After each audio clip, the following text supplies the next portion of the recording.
When you need mealtime inspiration, it's worth shopping Kroger, where you'll find over 30,000 mouth-watering choices that excite your inner foodie. And no matter what tasty choice you make, you'll enjoy our everyday low prices, plus extra ways to save, like digital coupons worth over $600 each week. You can also save up to $1 off per gallon at the pump with fuel points. More savings and more inspiring flavors make shopping Kroger worth it every time. Kroger, fresh for everyone. Fuel restrictions apply.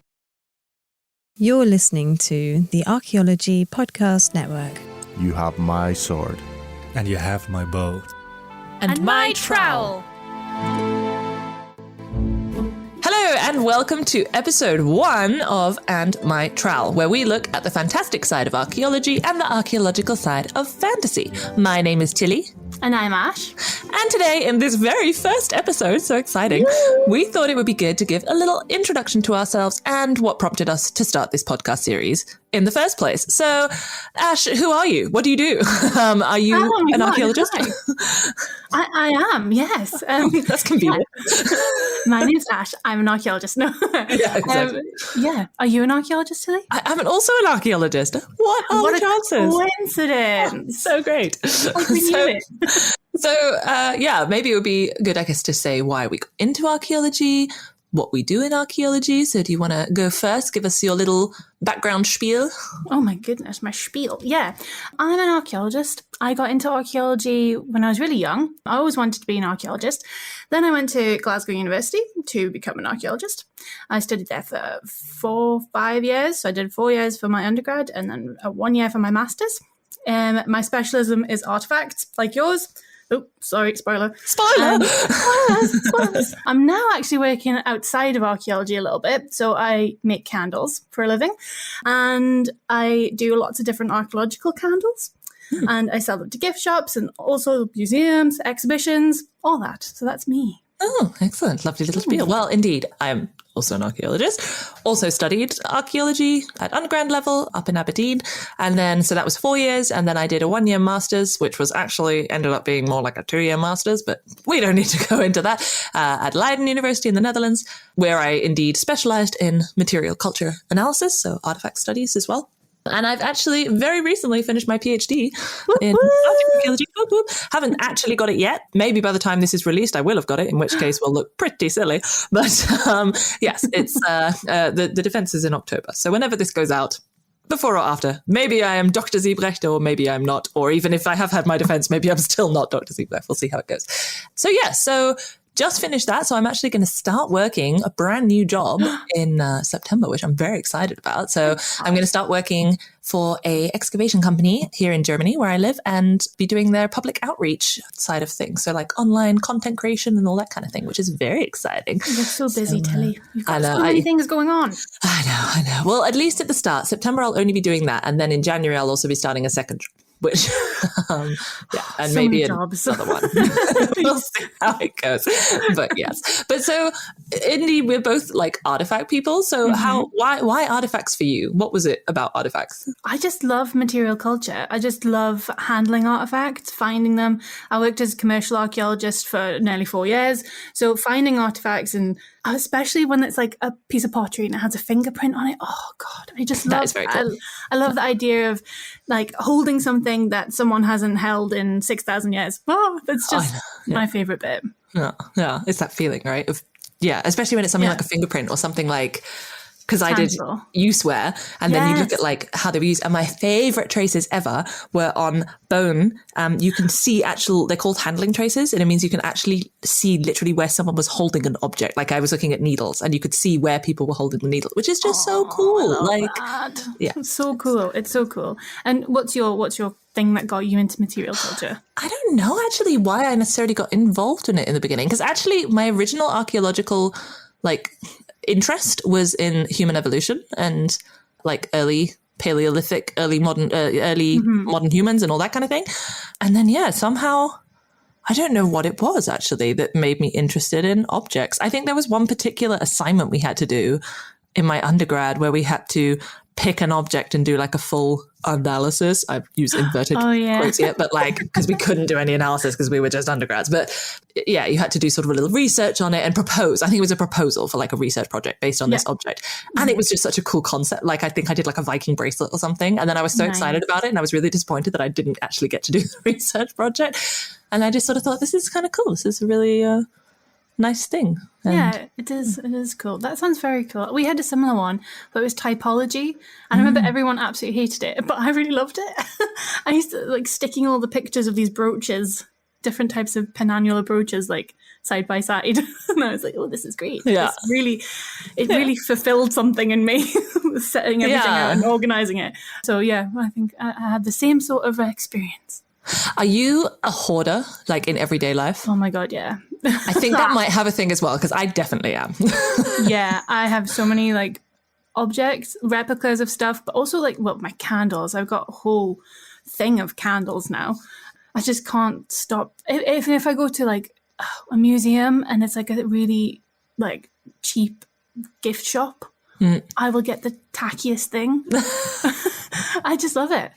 Do you have anything that you like collect? Yeah. Is there like a particular thing that you collect? You mentioned candles. Do you like collect candles, or you just make them yourself? Is there something else that you have to collect? Them, but then I got sick of doing that because I couldn't get the right candle that I wanted. So I had to make my own candles, which I think you do that too. You make your own stuff. That's always my issue. Yeah. I'm like, I can't find the perfect thing. Fine. I'll just make it myself. But I also go through stages of collecting stuff. Like I have a hyperfixation on something and I'll collect like stamps. I have a couple of stamps books that I really like. I've got Robin Hood stamps, lots of different stamps. And then I've got, what else have I got? I've got books. I mean, I always have books. I mean, that's, we'll get to that.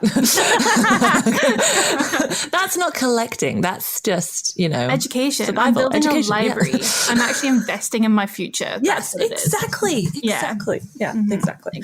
And you mentioned stamps. I'm just curious. Are you the sort of person who, for example, could I send you stamps that have come to me that would look interesting? Or are you the sort of collector that's like, no, I have to have received the stamps and oh no, I'll take any stamp. Yeah? Okay. Oh yeah. If you have stamps and you want to send them to me, I will take them. I mean, I do have stamps actually that I've been keeping because I'm like, these are quite cool stamps, but I don't really know what to do with them. So now I do. Keep them in like little books or like on my desk. I have like my Robin Hood ones are my favorite ones. So I have them on my desk in a little like collector's edition thing. What do I have here? God, I sound really sad. I have Harry Potter ones here. I do. Oh no, I'm not a big Harry Potter fan, unfortunately. I keep those. No. Okay. Oh, that's controversial actually. People are going to be mad at me now. Oh, well, we've started it. We're getting cancelled on the first episode. You hate Harry Potter? What?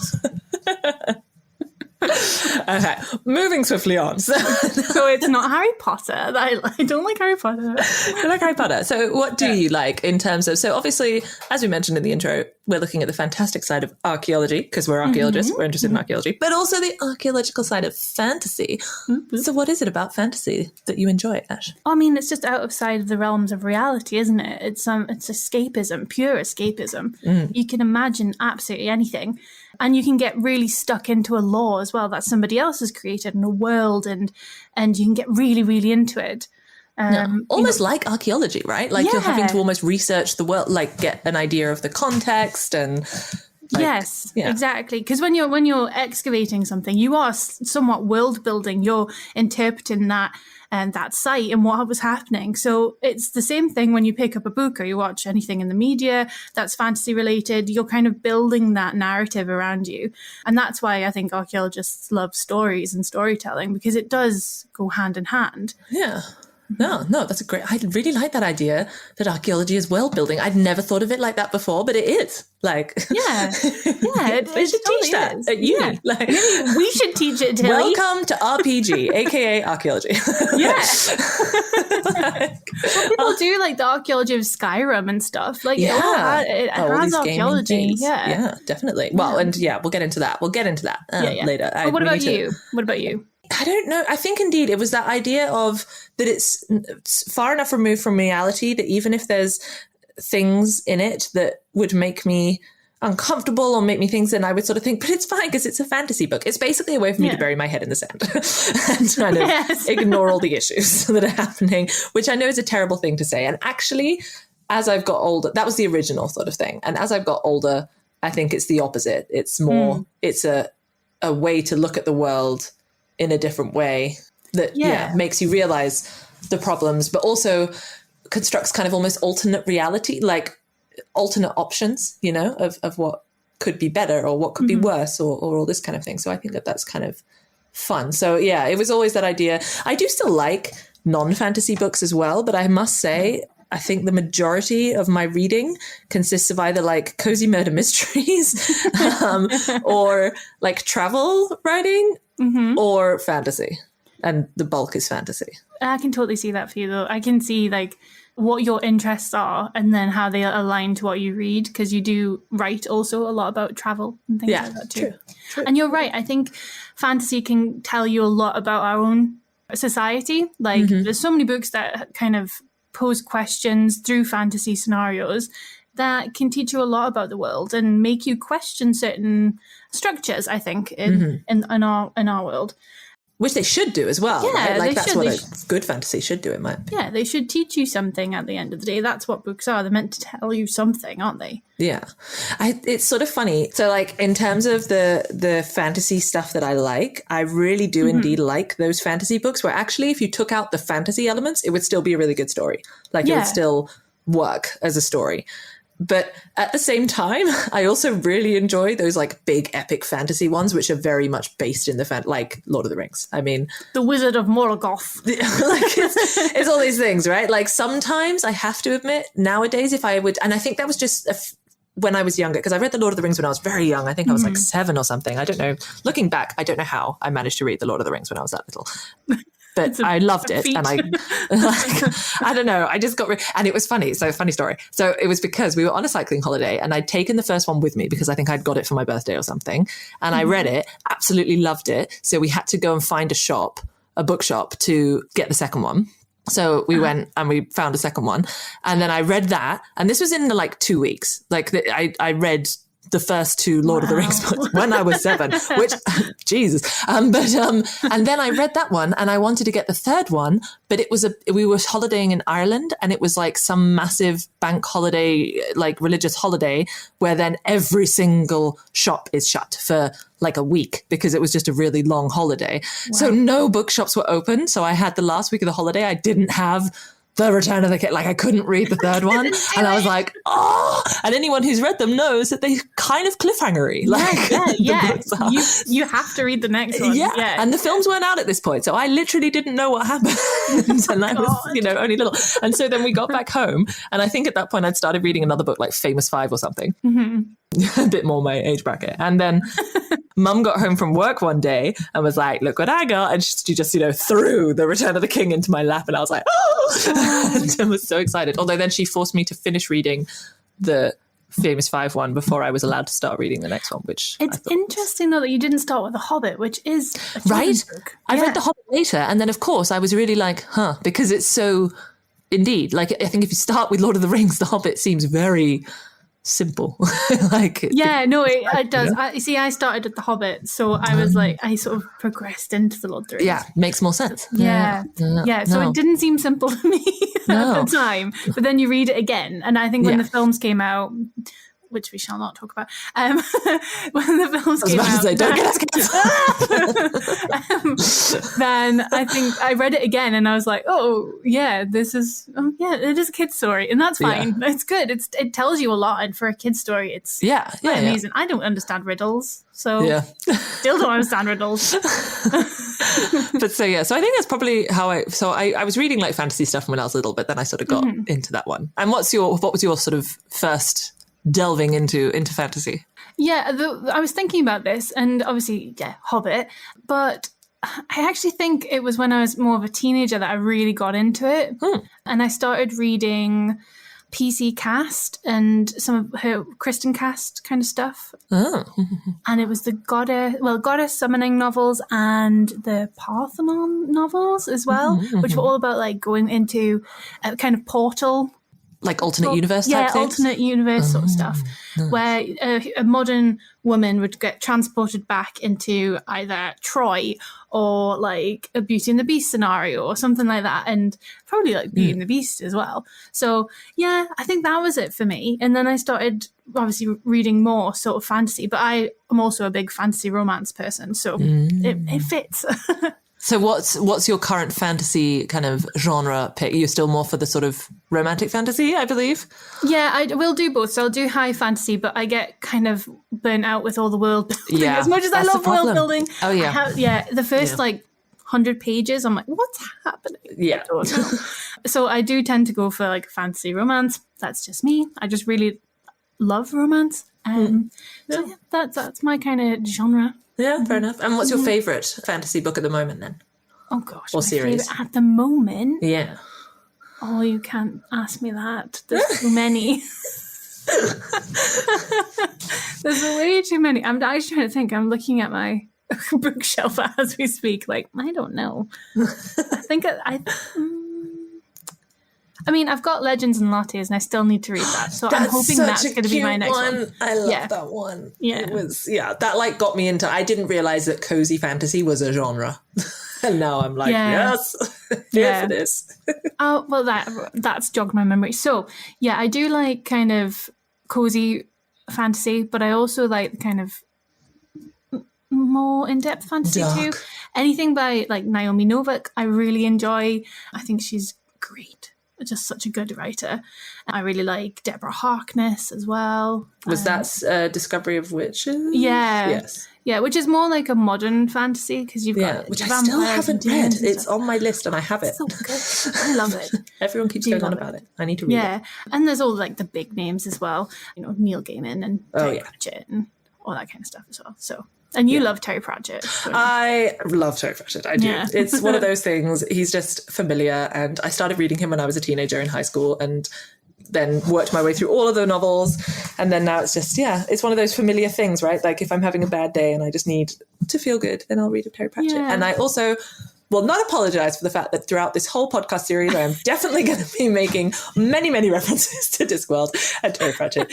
Anyone listening and Ash are all just going to have to deal with it. Deal with it. Well, I think we're going to balance each other quite well. I mean, I'll just be like Lord of the Rings and you'll be, Terry Pratchett and that'll be it.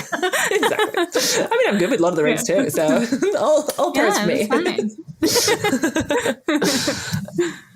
Tilly, I'm so sorry, but I think we need to take a break. One of my enchanted bookshelves has just launched an attack on the other half. So I need to go sort that out. Oh yeah, that's something you need to deal with. Okay, well, once you're back, we'll be chatting a little bit more about the inspiration and format of the podcast series. So see you soon. Bye. And we're back. Are the bookshelves sorted? Yes, God, one took a chunk out of the other, though. It wasn't great. Oh, geez. Okay. Well, hopefully he heals okay. Now that we've talked a bit about who we are, what we're interested in, it might be good to spend the second half of this podcast talking about our inspiration for starting it, which actually, for me at least, it goes way, way, way back. So at some point, as I said, I'm a fan of Terry Pratchett.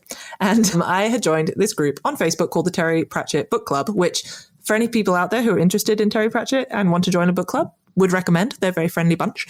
And at some point, someone had done a post basically asking, what's your represented career in Discworld? Like, who is your Discworld alternate, basically, So a lot of people were like, I'm a librarian, so obviously it would be the librarian. And other people were like, I'm a scientist, so I guess wizard or alchemist, and like everyone was talking about it.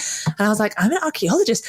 Who would be an archaeologist in the Discworld? And then I did think, actually, so yes, by the way, a little bit of a spoiler for any of the books that feature Adorabelle Dearheart, because in one of the books, she's sort of digging a lot and she works for the Golem Trust. She's this amazing character. I think she's one of my favorites. And yeah, so she does a lot of digging and she's looking for golems and she's always out hunting for artifacts and all this kind of stuff. So I guess that would be the closest thing to an archaeologist in the Discworld. But then it also got me thinking, what are other archaeologists in fantasy? Oh, well, there's not many, actually. Or they're kind of like the crazed ones. The ones that are going to find this eye of something and kill everyone. And the evil scientists. Something, Yeah. But, because, I don't know. Because, I mean, I remember you had at some point done something about, like, fictional archaeologists in general. So not just fantasy, but, like, fictional. Yeah. But what was coming up with that? Evelyn O'Connell. Oh. Yeah, she came up a lot. She's not an archaeologist. An archaeologist, no. She's a librarian. Take that, then, British scholars. Exactly. She's a librarian. I mean, she's maybe early enough. Well, her father was an Egyptologist and her brother's an Egyptologist, a very bad one. Yes. But maybe she has archaeological kind of theory implemented in a lot of her works, and she's better than Jonathan. Yeah. So maybe she is an archaeologist, not necessarily by education, but by trade. By eventually. experience. Yeah. Yeah. But yeah, a lot of people said Evelyn O'Connell. Goodness me. O'Connell. I was going to call it O'Cormac. I was like, what? That's not a name. Yeah, so I don't know. It's a difficult one because I think in fantasy, unless you're the evil villain, archaeologists aren't really represented as well. But usually either kind of kicking ass and like on a motorbike. Yeah. Indiana Jones style. Yeah, Indiana Jones style, who is kind of a fantasy kind of character. I mean, there's a lot of fantasy scenarios. I don't know about you, but when I've ever been in the field, I've never encountered a Crusader knight with the Holy Grail. So that's quite... I think you're going on the wrong digs, Ash. Hey. Oh, man. I knew Scotland wasn't the place. No, I love Scotland. But, yeah, so he's fantasy. Yeah, true. Yeah. So I guess in films there's a couple. And technically I suppose with the Lara Croft ones as well. Like, yeah, definitely. They're but also she, fantastical. Again, isn't actually an archaeologist. She uses Neolithic pottery shards as bullets. Like, she's not... Right. I don't think an archaeologist would do that. No. We'd cry, I think. So I don't think we're going to do that. And we don't really need guns on site, usually, unless there's just like one guy that brings like pickled herring or something into the site cabin. You're like, oh, but that's about it, really. But so, seeing as we are archaeologists and we're interested in fantasy, if you could go into any fantasy universe as an archaeologist, where would you go? Oh my goodness, you've just opened up my world. Wouldn't that be cool? That would be so cool. One of my lecturers at Aberdeen University, Charlotte Hilledal, she used to do an annual Archaeology of Middle Earth lecture where she'd give you a proper archaeological theory lecture and everything, as like serious, dead serious, but set in Middle Earth. So it was like funny as well. But she did all proper archaeological. It was so cool. Oh my God, that's so cool. Can we have her on the podcast? Maybe. I should totally ask her. That would be so cool. That's she so would. cool. I love that. I love like what we talked about before, like the archaeology of Skyrim and stuff. People actually diving into kind of fantasy and gaming as well. Yeah. To really understand the world. I think that's fantastic. If I had to choose one, I think I'd choose The Witcher. Just because there's so many different types of fantasy creatures inspired by lots of different folklore. And I think that would be fantastic. And to like follow a Witcher around and also as in like an archaeologist, but also a bit of an anthropologist, I would love that. That would be, yeah. Oh, can you imagine? Yeah, can you imagine though, doing your PhD on like Witcher, hunting methods or something, and then you have to follow this guy around. It's like, oh, for goodness sake, like, you basically be like Jaskier, but what's his name? Jaskier. Jaskier, but or like Dandelion in the game. Trying to make notes and like be scientific about things. Be like, no, don't go yet. I have to measure the and then there's a griffin the griffin's just like flying over your head trying to kill you, and you're like, I'm trying to write these notes down. Stop it! I need my contact sheets. You're blocking the sunlight. How can I get a good picture of these soil samples of the stratigraphy? You're blocking the sunlight with your massive wings. I think that would be quite good though, because a lot of time on site I always struggled with the sun. So like, then it's the opposite. Then you'd be going, yes, Gerald, hold it there. Hold right there, Gerald. I know you have to kill this griffin. Just stop, please. Just hold it there. It's a great lighting. That would be amazing. Which is basically what this podcast is going to be, right? Yeah, that's us. Yeah, that's kind of how we decided to do it because, so for those of you listening, by the way, Ash and I are admin of a really amazing, lovely online community called the Archaeo Book Club.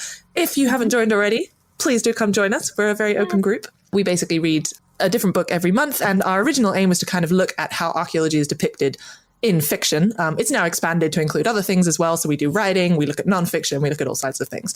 Lectures. Yes, yeah, we have guest talks from different people in archaeology, in writing. Anyway, so do come check us out. We'll put the link to our little Linktree page in the show notes. But one of the things that we sort of were chatting about one day was wouldn't it be really fun to look at archaeology but through the world of fantasy? What if you as an archaeologist were just thrown into the world of fantasy? Which I thought at least was a very cool thing. And luckily, Ash thought it was cool as well. You got me. Fantasy and archaeology, it's my two things. Yeah. Combine it together. But like you say, there's so many, and like we were talking about earlier, there's so many things that you can look at the real world at through fantasy, So surely archaeology is one of them as well. Absolutely. I completely agree. I think we have a lot to learn through fantasy and through archaeology, and combining them together also gets people interested in a world that they know better than our own sometimes, and is a subject that they might not know much about, or they might know a lot about, and so are kind of geeky like us and like to apply those theories to fantasy scenarios. Yeah, exactly. So, educational and fun. Exactly. What more could you want? So nothing more. So then let's give a little teaser of how this kind of podcast is going to go. So imagine you're an archaeologist, Ash. Which I am. You are. That's true. Very convenient. But now let's imagine you've been transferred to a fantasy world. Ooh. Okay, is this fantasy world from a book, or is it just a generic kind of fantasy wizarding world? Okay, well, let's say it can be either. So I think that some episodes might focus on a particular book, some might focus on a general fantasy concept. But let's give a bit of an example. So I mentioned earlier, I'm a big fan of Terry Pratchett. So of course I was going to wrangle away to get Terry Pratchett's Discworld into this very first episode. Ash is now regretting letting me write the script for this one. No, not at all. Not at all. So just to say, in the next couple of minutes, there will maybe be some spoilers for the book Making Money, written by Terry Pratchett. You have been warned. We will, by the way, try to include spoiler alerts on all of our episodes at the beginning. Mm-hmm. And if more books come up as we go through, we'll make sure to spoiler it before we talk about it. But yes, so Making Money by Terry Pratchett. Have you read it, Ash? I have. You have? Excellent. Yeah. Awesome. So that makes this easier then. So for those of you listening who haven't read it, basically in Making Money, it's the second book in the Moist von Lipwig series, which these names, it's so funny. There's so many names in fantasy in general that sound ridiculous when you say them out loud to other people, but you're so used to them because you've been reading them for years and years and years that it doesn't really notice anymore. But anyway, it's the second book in the Moist von Lipwig series where he is put in charge of the Bank of Ankh-Morpork. As part of it, there's this whole discussion because he's basically trying to introduce the concept of banknotes instead of gold, because up until that point, it's been gold coinage. And he's trying to persuade people that no, this little bit of paper is worth the same as these gold coins that you have, So it's a bit complicated for him, but he gets there. And one of the other things is that he is at this point, I can't remember what his relationship status is in this book, actually, with Adora Beldiahar, but they're together in some way. It's kind of... I don't think... It's complicated. Yes, exactly. And she, as we have mentioned before, is kind of the closest thing I could think of to an archaeologist, and she's obsessed with golems. She wants to help them a lot. She wants to find golems that have been buried. She wants to give them their rights. She wants to emancipate them. So she has found a load of golems out in the desert, but they haven't been able to reach them because they're buried so deep. And one of the reasons they think they're buried so deep is because they're made of gold. So she's basically getting them to march underground all the way to Ankh-Morpork because it takes as much effort as digging them up and walking back to ground, if that makes sense. And then Moist gets all pissed off because he's like, what? I'm just trying to persuade people that gold isn't important. And then you're bringing an army of golden golems into the city. What are people going to think about that? And actually, it turns out, so again, spoiler alert, they're not golden. There's just a lot of them. And so they are made of clay, but they are still seen as very valuable. He decides to base the new currency on them because it's shown that these are inherently valuable in themselves. So the currency can easily be based on these very useful and valuable items. I've used the word valuable a lot in this paragraph because I think the concept of value is something especially related to archaeology and objects, which is very important and a lot of people don't really think about. So what's your if you try to think of yourself not in this case as an archaeologist, but think of yourself as, someone just visiting the golems as they're kind of digging around, how would you see them as valuable? What would be your initial impression? Oh, if there was less of them, perhaps. If there wasn't many golems around, then I would think they were inherently valuable because of the fact that they're scarce. Yeah. Yeah. No, that makes sense. That makes sense. Try not to be an archaeologist. I know. Yeah, I can't. So now, as an archaeologist, you're seeing them. What is your impression now? My impression would be about what's the value placed upon them. So by the society itself. So what does value mean to people in that world? And are they inherently valuable, or are they just seen as valuable? Is there an emotional tie to them? Lots of stuff like that. That's what I would think. Which makes sense, I think. And indeed, I like that you talked about that idea of what it means to the people of that society, because I think that's the main point here, right? Is that we might look at them and be like, oh, but they're just clay people. Materially, they're not that valuable. But they are valuable because they are essential tools. They provide services. They do all kinds of amazing things. So they have that sense of value to the people of Ankh-Morpork that we wouldn't necessarily think of, because to us, they're just clay objects and we have all this other stuff that can do those things. So why are they necessarily valuable? Exactly, yeah. And what's the cultural value of them? The historical, archaeological context of them. Where have they come from? What do they mean to even a past society? Lots of stuff like that you'd start to question. Yeah. No, definitely. And so I think, and this is something, so this is a very, very short, by the way, preview of the kinds of things we're going to be talking about. But we basically want to try to open your eyes about how concepts that might occur in fantasy relate to the real world, and how we can then convert that into archaeology and how we see the past as well. So how would people in the past have valued objects?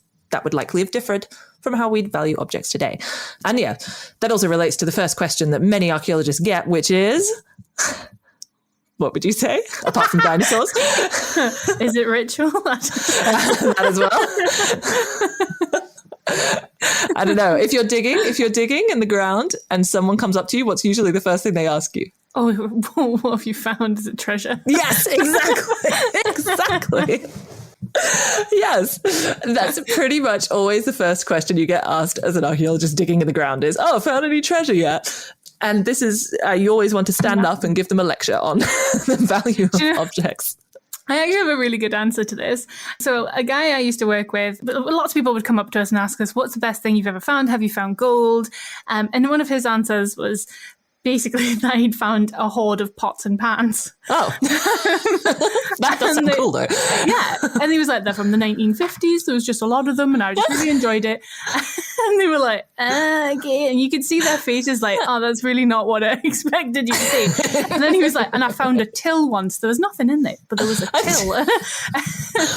And that's a really cool excavation. It's really cool. It turns out it was like one of the local like youths or something.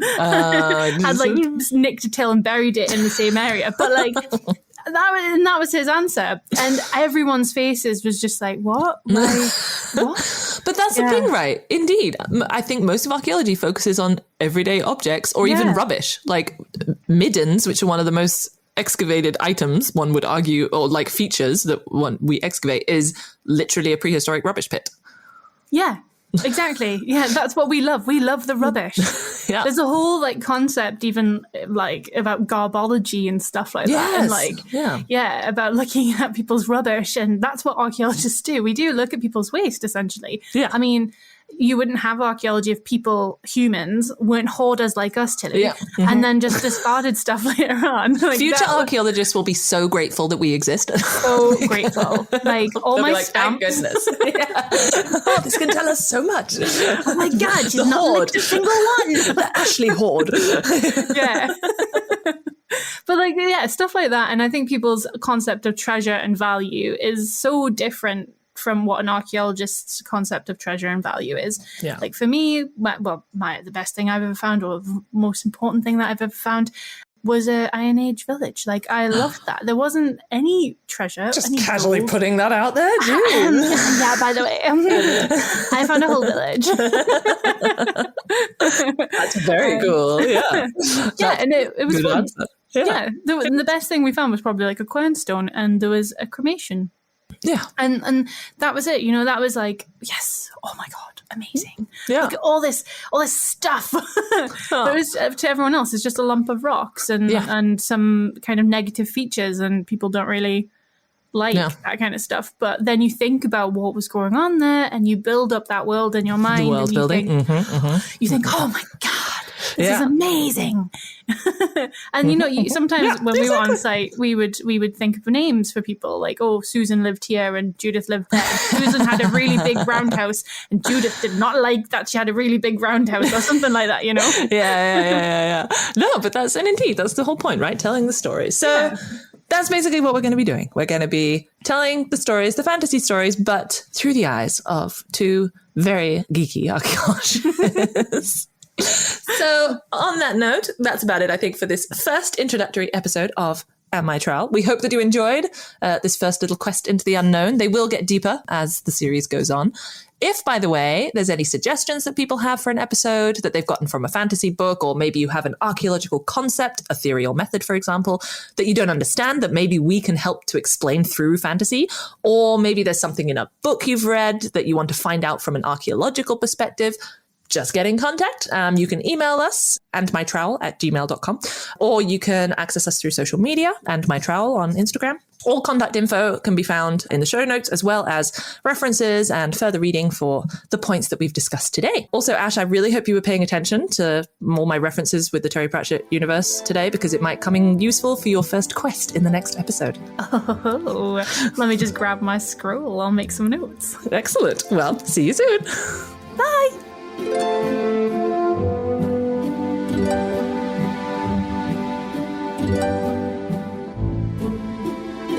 This episode was produced by Chris Webster from his RV traveling the United States, Tristan Boyle in Scotland, DigTech LLC, Cultural Media, and the Archaeology Podcast Network, and was edited by Chris Webster. This has been a presentation of the Archaeology Podcast Network. Visit us on the web for show notes and other podcasts at www.archpodnet.com. Contact us at chris@archaeologypodcastnetwork.com.